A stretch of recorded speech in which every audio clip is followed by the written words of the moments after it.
And welcome everybody to another edition of the GSMC Football Podcast brought to you by the GSMC Sports Network. As always, I'm your host, Kenneth, and it's great to have you guys here on this Monday, July 15th. We have a lot to talk about on the show today. Before I get into that, just want to remind you guys, as always, to tip or donate, get your comments recognized, make sure to go to the following link. That is GSMCPodcast.net. Really helps the show, makes the show more interactive between myself, the host, and you guys, the viewers. Again, that is GSMCPodcast.net. And as always, it is displayed on the ticker at the bottom of the show segment down below. So let's get into what we're going to talk about for today. So we're going to start off the show. So I'm going to be doing some rankings of the quarterbacks from each division. We'll be doing that over the next 2 weeks. So we're going to start off with the NFC East. So I'll get into that in a second. Then in the second part of the show, we will talk about the Bengals and T. Higgins. They did not agree to a long-term extension, so he is going to officially play under the franchise tag. And I'll talk about that and what that means for his future, the Bengals' future. That's something that we've talked about a lot this offseason, but it seems like it's going in a certain direction that we'll get into. Then in the third part of the show, we will talk about Tyreek Hill, his comments on Tua Tagovailoa and why he deserves to be one of the top quarterbacks, one of the top paid quarterbacks in the NFL. So I'll get into his comments. Then in the fourth part of the show, we'll talk about the Bills. We'll talk about some comments made by Dion Dawkins on Josh Allen and his leadership and how, things have changed with the Bills with the departure of Stephon Diggs and guys on defense. The Bills have gone through some changes this offseason, so I'm going to get into that.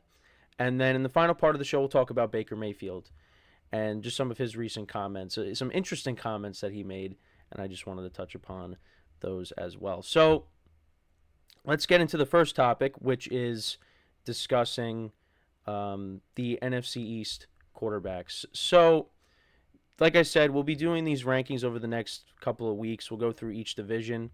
So I don't know. This is the order I usually go in. So I'm starting off with the NFC East. And hopefully this goes well here.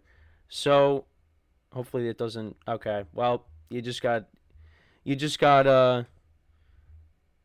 of got the rankings here. Oh, nope. Okay, here we go. All right. So just pretend you didn't see the first part. But anyways, so number 4 I have Daniel Jones, and I don't really have any expectations for Daniel Jones this year. He's coming off of injury, and he's a guy that's been injured a lot over the course of his career. And I know we've been watching a lot of Hard Knocks lately, and the Giants, they, are talking about Daniel Jones and that he's the guy. But you also see that, they were trying to trade up with the Patriots to draft Drake May. They love Drake May, but that obviously ended up not being the case. They also brought in Drew Lock to be the backup to Daniel Jones. That was something that you saw in Hard Knocks as well. And, yeah, I just don't think Daniel Jones is going to play the full season. I think he's going to miss some time. Now, when I'm talking about ranking these quarterbacks, I'm ranking them based on the seasons that I think they're going to have. So, and I feel like the 3 and 4 spots are kind of interchangeable. I feel like you could go either way. Same thing with the 1 and 2. Because that's, 1 and 2 especially, because I think it's very close in the 1 and 2 spots, even though you just saw who's in the number 1 spot. But, yeah, I think Daniel Jones, I'm going to put him at 4 because I just don't know if he's going to play the full season. Now, the Giants, they drafted Malik Neighbors. They're giving him a number 1 wide receiver, something he really hasn't had.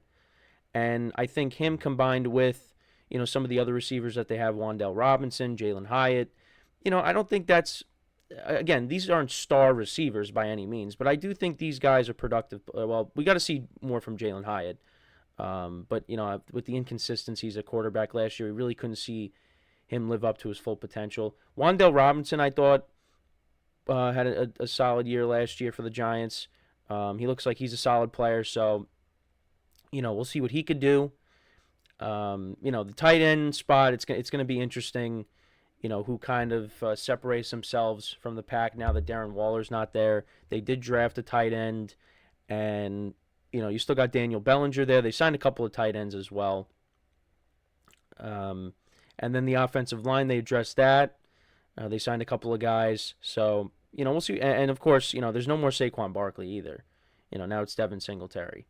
So, we'll see. But, for me, I think I'm going to put Daniel Jones at 4. Now, could he surprise some people? Who knows? Could he be the Daniel Jones from 2022, but, maybe elevate the amount of touchdowns he throws? Because he had a ton of rushing touchdowns. That's something that a lot of people don't give him credit for is, his ability as a runner. I think that's what makes him dangerous. I mean, he's not as, elusive as Lamar Jackson, but you know what? He, that's something that, that's an important part of his game. So, you're hoping to see more of that this year, as well as, well, I want to see more so of him throwing touchdown passes, not running in touchdowns, but we'll see. But yeah, I have him at 3. And I went the wrong way again. Okay. So, again, this is like the first time I'm doing like a slideshow with these rankings here. So, once we go through more of them, I'll get better with the transitions here. But yeah. So, you saw the number 1 spot again. So, at 3 I got Jayden Daniels. Now, again, I'm not an expert on these guys that are coming out of college. So, I can't sit here and tell you what I think. I mean, I think Washington does have some pieces around him going into this year. I'm not very high on Washington as a team. I think what's going to hold this team back from being better than last year, I think, is their defense. Now, they did add some pieces this offseason, both free agency and the draft.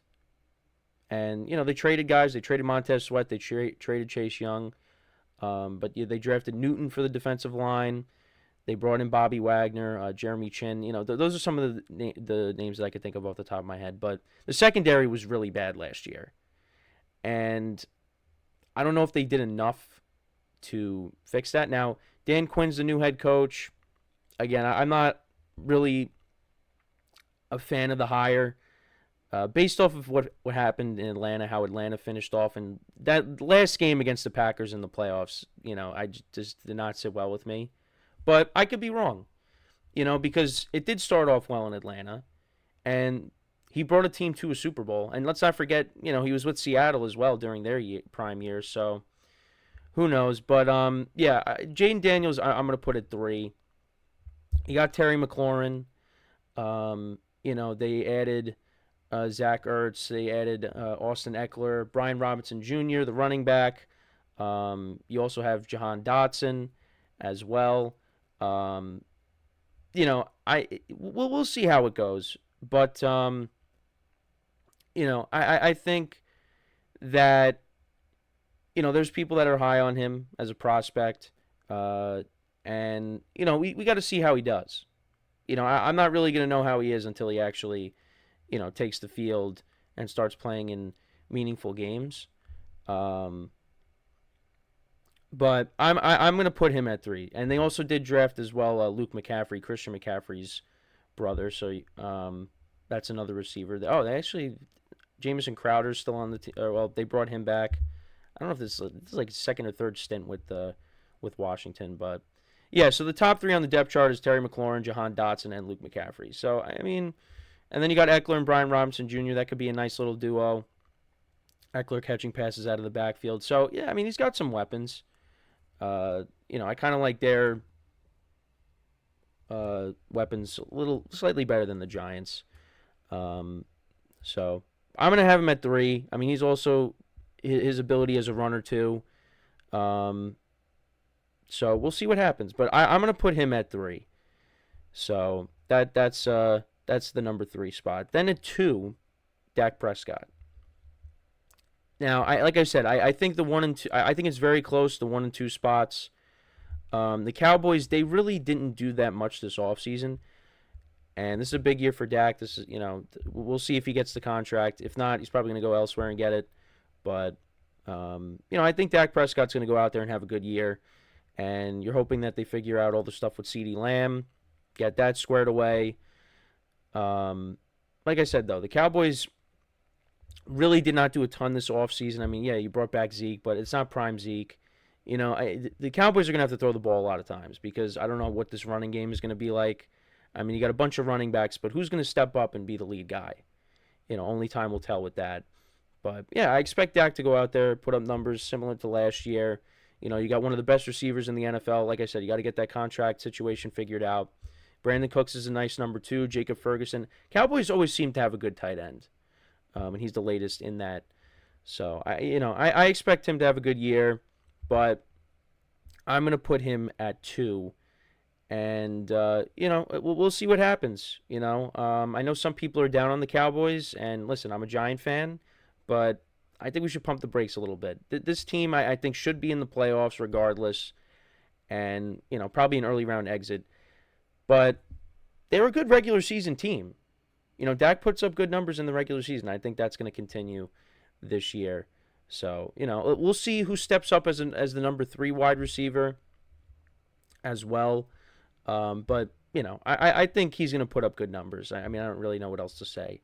But I got Jalen Hurts at the number 1 spot. I think we're going to see a return to how he was before the collapse. You want to see him limit the turnovers. I think that was something that was a little bit of a problem. But I think what also separates Hurts from Dak Prescott is his ability to run the football and get those rushing touchdowns. I know a lot of times it's the tush push, and we'll see how effective that is with no more Jason Kelce. But I think I like the Eagles' receiving core better than I do Dallas's. They got A.J. Brown and Devontae Smith. I think that's as a combination that I think that's better than CeeDee Lamb and Brandon Cooks, even though I think CeeDee Lamb is the best receiver out of that group. They got Dallas Goedert, who I would probably take over Jacob Ferguson. And then on top of that, you're also going to have Saquon Barkley, who you could check it down to as well, which I think is going to really open up this offense, having a guy like Saquon Barkley coming out of the backfield. So I just think we're going to see a return to how the Eagles were prior to the collapse, and maybe we'll see how they were in 2022. I think Jalen Hurts is going to have the best overall season out of these quarterbacks in this division. But only time will tell. So, kind of recap. So, at the 4 spot, got to go the other way. Daniel Jones, 3 Jayden Daniels, 2 Dak Prescott, and then 1 I have Jalen Hurts.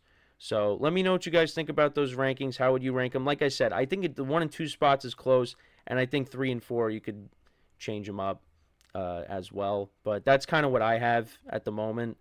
Let me know what you guys think. It's my opinion, so if you have any comments on it, let me know. So we are going to take our first break of the show, and then when we come back, we will talk about the Bengals and T. Higgins. They didn't reach a long-term deal. What's next? We'll talk about that when we come back from our first break of the show. So with that being said, stick around, and we'll be right back here on the GSMC Football Podcast.